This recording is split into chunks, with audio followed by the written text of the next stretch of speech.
दोस्तों, गुस्सा आना आज के समय की बहुत ही आम समस्या है क्योंकि रूटीन्स बहुत हेक्टिक हो गए हैं। अपने लिए किसी को वक्त ही नहीं मिलता। खुद से व दूसरों से उम्मीदें बहुत ज़्यादा हैं और उम्मीदें पूरी ना होने पर मायूसियाँ भी बहुत ज़्यादा हैं। कई लोग इस समस्या से पीड़ित हैं। इनफैक्ट गुस्से में वे कई बार ऐसा काम कर जाते हैं जिससे उन्हें बाद में बहुत पछतावा होता है, जैसे नौकरी छोड़ देना, किसी के साथ मारपीट कर देना, किसी का दिल तोड़ देना, कुछ ऐसा बोल देना जो आपके व्यक्तित्व के बिल्कुल विपरीत है, घर का सामान तोड़ देना इत्यादि। अब दोस्तों, गुस्सा भी तो एक फीलिंग है। जैसे आप हंसते हैं, रोते हैं, आपको बुरा लगता है, उसी तरह कुछ चीज़ों पर गुस्सा आना भी स्वाभाविक है। पर प्रॉब्लम तब आती है जब आपको हर छोटी बात पर गुस्सा आता है। आप चिड़चिड़े हो जाते हैं और अपना व दूसरों का नुकसान कर बैठते हैं। देखिए, गुस्सा नतीजा होता है किसी फ्रस्ट्रेशन का, आपके मन मुताबिक काम ना होने का, चीज़ें हमारे सोचे या कहे अनुसार नहीं हो रही, दिन जैसे प्लान किया था वैसे नहीं जा रहा, अनवर्दी लोग सफलता पा रहे हैं जबकि आपकी कड़ी मेहनत का रिजल्ट आपको मिल ही नहीं रहा, या किसी की बात का बुरा लग गया और गुस्सा आ गया। कारण अनेकों हो सकते हैं, पर जब आपके गुस्से के कारण आपका ही काम बिगड़ जाता है तब आपको अपने गुस्से पर गुस्सा आता है और फिर ये एक चक्रव्यूह जैसा बन जाता है और नुकसान पर नुकसान करता जाता है। तो चलिए, आज आपको बताते हैं कुछ ऐसे उपाय जिनसे आप अपने गुस्से को ठंडा कर सकते हैं, अगर आप दिल से ऐसा चाहते हैं तो। सबसे पहले तो सकारात्मक सोच यानी पॉजिटिव थिंकिंग को अपना हमसफर बना लीजिए।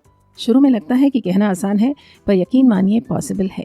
जैसे ही कोई नेगेटिव थॉट दिमाग में आए, सिर हिलाकर उसे भगाइए और उसका उल्टा कुछ अच्छा सोचिए। धीरे धीरे इसकी आदत पड़ जाएगी।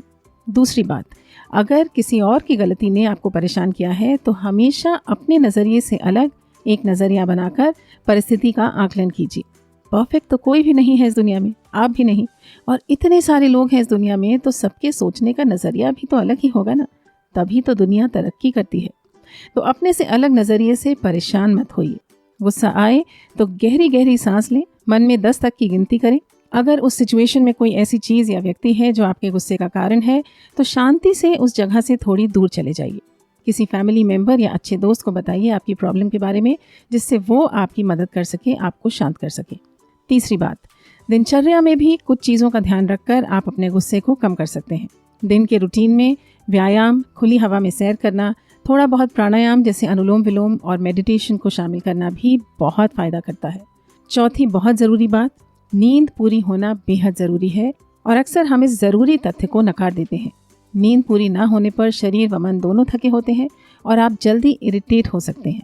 एक और बात, चाहे आप स्टूडेंट हैं या कहीं काम करते हैं, बीच बीच में ब्रेक लेना बहुत ज़रूरी है।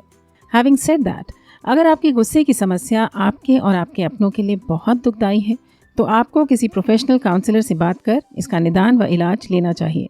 आजकल थेरेपी लेने में दोस्तों कोई शर्म की बात नहीं है, बहुत सारे लोग लेते हैं। इनफैक्ट मैंने कई प्रोफेशनल्स को कहते सुना है, everyone can benefit from therapy.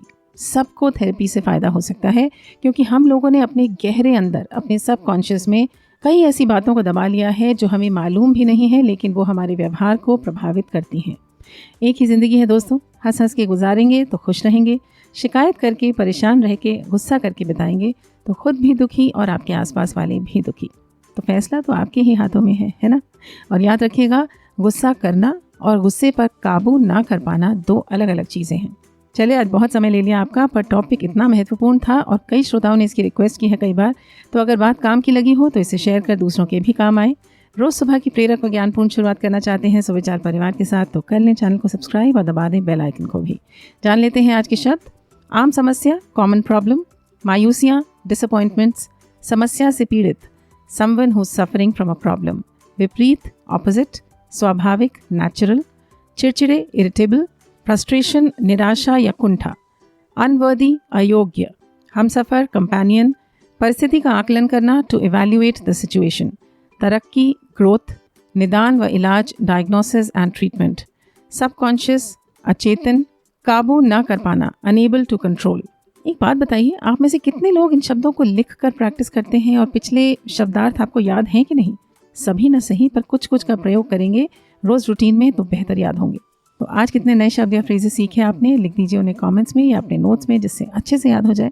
हम आपसे मिलते हैं कल, तब तक स्वस्थ रहें, मस्त रहें, सुविचार को सुनते रहें and have a great day.